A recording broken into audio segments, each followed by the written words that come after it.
Okay, so where do we leave off? Yep, I am clean. I'm in my house slippers. It is like 9 o'clock at night, but this is the only time I can film. So, where do we leave off? So, last video we left off with me not being able to pull my rear diff. So, we'll start there. Eventually, I came to the realization that we swapped my engine. So, I was able to undo the front half of the drive shaft because I knew that we just did it. So those bolts weren't seized or stripped. Once I undid that, I was able to just take my time, 2.5 hours worth of time, but I was able to take my time with the rear axles, getting those all out without stripping them, and then dropping the diff, as you see in this clip. Diff is out! Out! Well, there's one way to do it.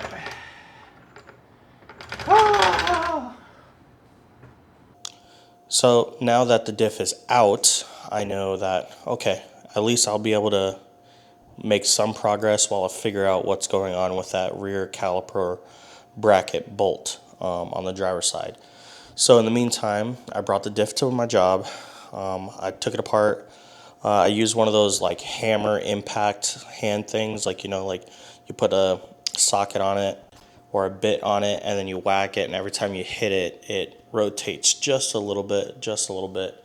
So I was able to use one of those to get the rest of the drive shaft bolts out and take the drive shaft off of the rear diff. Then I was able to use a torch. Luckily, I am blessed enough to work at a job that has a torch. I do not think MAP gas would have done the trick to heat the case up enough to get these bolts out without stripping them completely to shit. So I used a torch, heat up the casing, and was able to get all the bolts out, and then use 2 cans of brake cleaner to clean the rear diff and weld it up. I welded the spider gears first, then I used 5/8 plate and welded those in. Now that is a little overkill, especially for the horsepower that this car makes behind me, but it works. I'd rather be safe than sorry, I should say. I was able to order all new bolts, all new hardware from McMaster through my job. So I got rid of all the Torx, Torx head, Torx bit, everything. And now it is all like socket or Allen, just for ease of use and, common, like less chance of stripping out, I should say. So once I got it all back in, got home, got it all back together, I had to figure out that rear brake caliper bolt, which was a doozy. It took me multiple days to figure out. Eventually, Sam, Apex Sam, the same guy that let me use his truck and trailer to bring my B5 home, he let me use his flux core welder.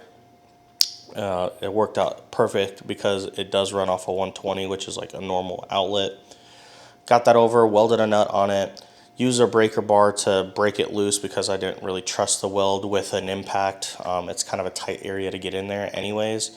But in the process of me putting all my strength into it, it finally broke loose, and I punched the upright and broke my pinky right at the tip, which hurt, obviously. But there's really nothing you could do with broken fingers regardless. So I digress. A day later, so this is now Saturday, the day before the drift event, I get the car fully reassembled. The brake pads in the rear, my brakes, last video, my brakes did not show up. And when they did show up, they were the wrong part. They weren't even the brakes for this car. So I slapped on the old brakes that were on the car, and I bought new rear pads and called it a day.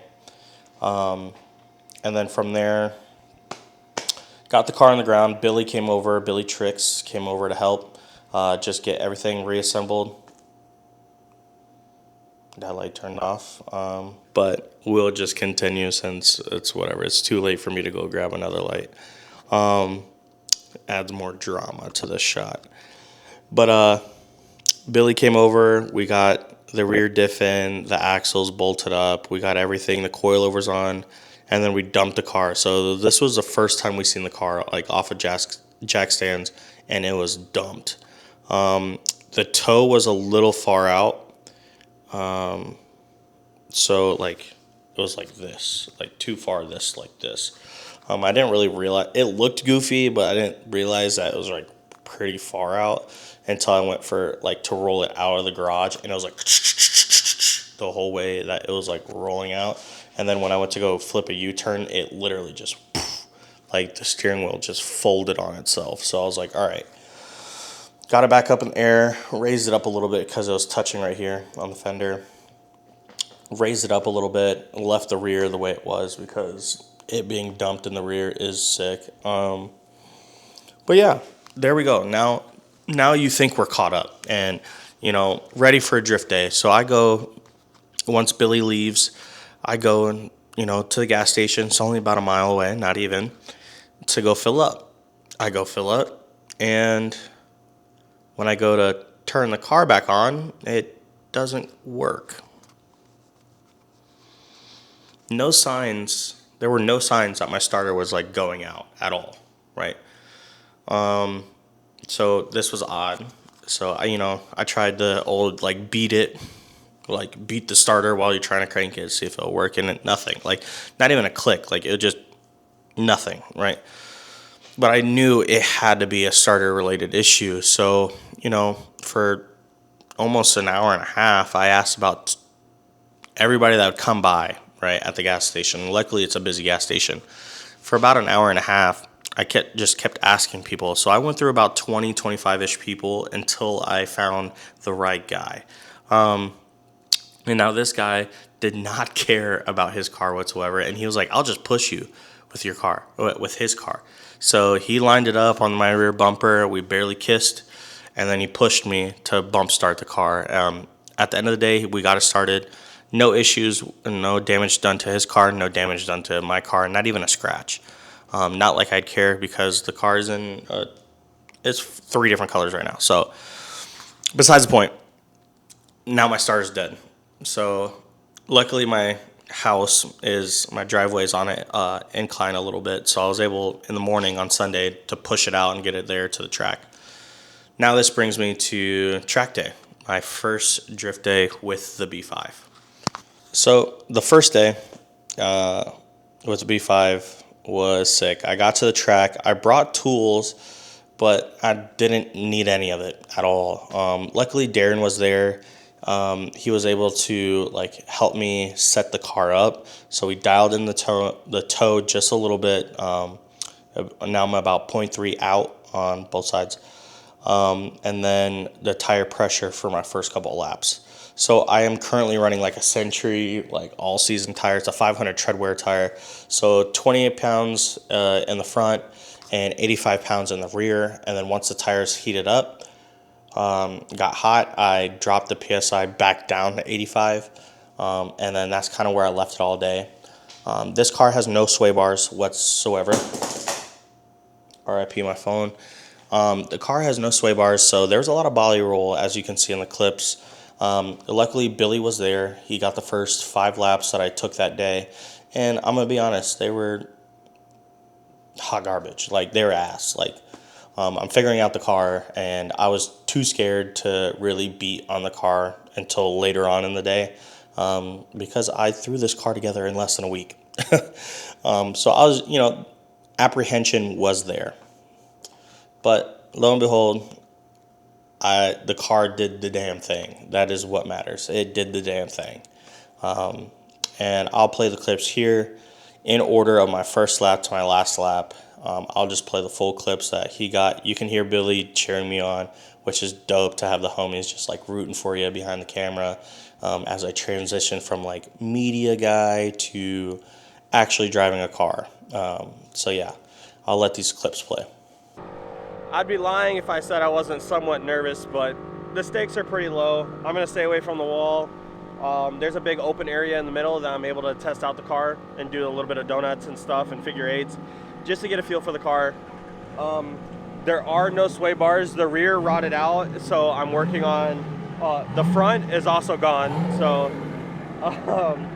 I do plan on running them eventually. It's just, for now, just to make this event, I don't have them, so we'll see how that goes.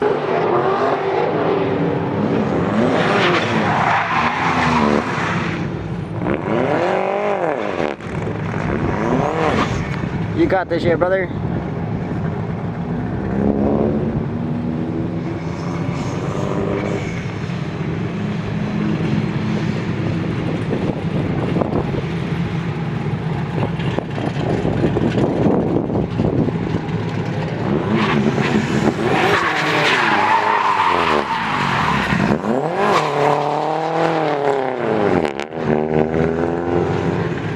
Come on, brother, you got this.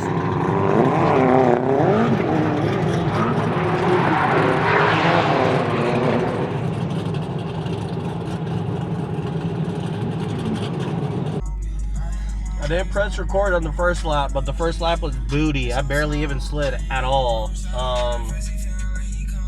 Yeah. I gotta figure this car out. I don't know, I felt like I probably am not clutch kicking hard enough, probably because I'm a pussy. I'm a little scared of like breaking something, but when it is actually, like when I kick it out, it fucking hops. It goes doo -doo -doo -doo -doo -doo -doo. So bushings are shit in this car. I don't know, I'll figure it out.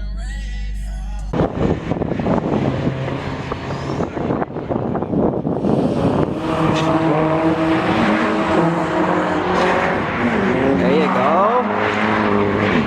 A little bit much, but that's okay.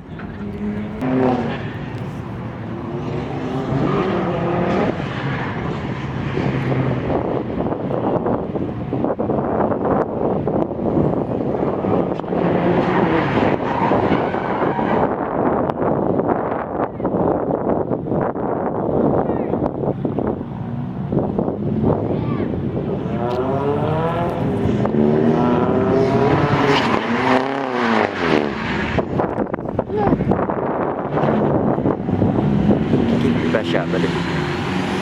Go again.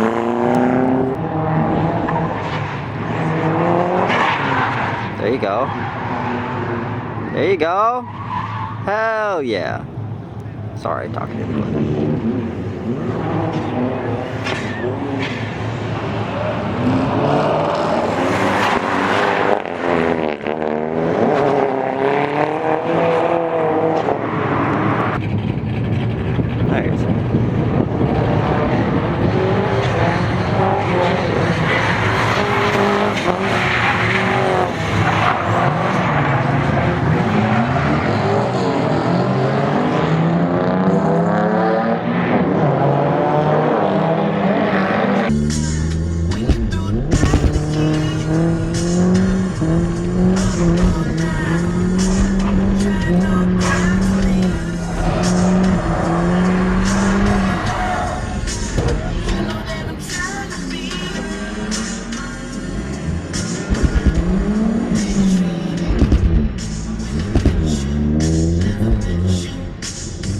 So there you go. As you can see, pretty bad. But if you're not spinning, you ain't learning. So eventually, after Billy put the camera down and was just hanging out, I did figure out the car. Like I truly felt confident towards the end of that track day that that I could link a course, which was nice. And not spin out. That was the big thing. Not spin out. Link the whole course and not spin out. There's a fine line with this car that you could feel the steering just like you're in drift and you have angle and then just wants to spin, like it just wants to whoop. But I figured that out. Then no issues, loaded up the car with all the tools, drove back home, and then realized that I had a power steering leak. Did that affect my first drift day? I don't know. But yeah, I think I did fine. So if I was driving the car without it, it is what it is at this point. That brings us to just 2 weekends ago at Elko, Bashbros round 2. And I drove 2 days there. So I technically have 3 days worth of driving on this car. I've been kind of lackadaisical with the filming just because I'm like, me spinning out all the time is not cool. Plus, I'm still figuring out the car. But Nonetheless, I was doing media for Bashbros, and uh, day one, Friday, I did not drive at all. I was just hanging out with the homies, doing media, doing like my thing, like what I normally do. But then Saturday, this weekend was ungodly hot. So like it was like 96, 97 degrees and sunny and humid as all get out. So Saturday, I did a little bit of media, but then I did a little bit of driving. Not a lot of clips of me actually driving, but I have a lot of in-car stuff. So I'll show those in-car clips. But besides that, the car felt great. Besides one little hiccup where I guess the MAF got really hot and the car went into like limp mode. It was not letting me. It died in grid. But then besides that, once we got the car running, it would not let me like rev at all, like wide open throttle. So I had to let the car cool down. Figured out it was the MAF. I rotated the housing around, let the car cool down, and then I had no more issues throughout the rest of the day. I don't know if it was like a fluke or something, or if me rotating it actually helped. There is no heat barrier between, or like heat shield between the intake and my exhaust manifold. I do need to build something in between just to, protect it a little bit, I guess. But for now, that's fine. But that was my only hiccup, and the power steering that I probably should have fixed beforehand. But drifting the day without power steering is not the end of the world. I just took the belt off and called it a day. But yeah, so there's a couple clips. I got in-car clips I'll let roll, and then 5-spoke.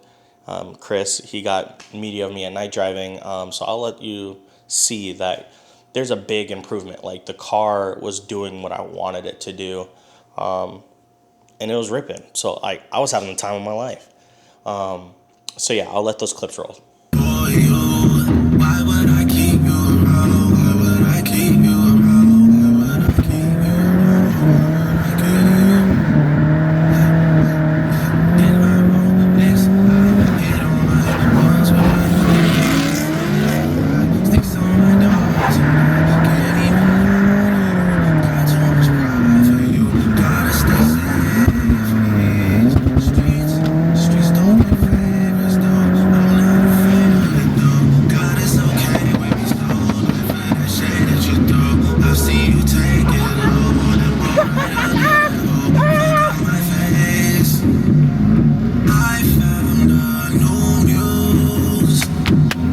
That was the best lap I've ever had!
Now you see what I'm talking about.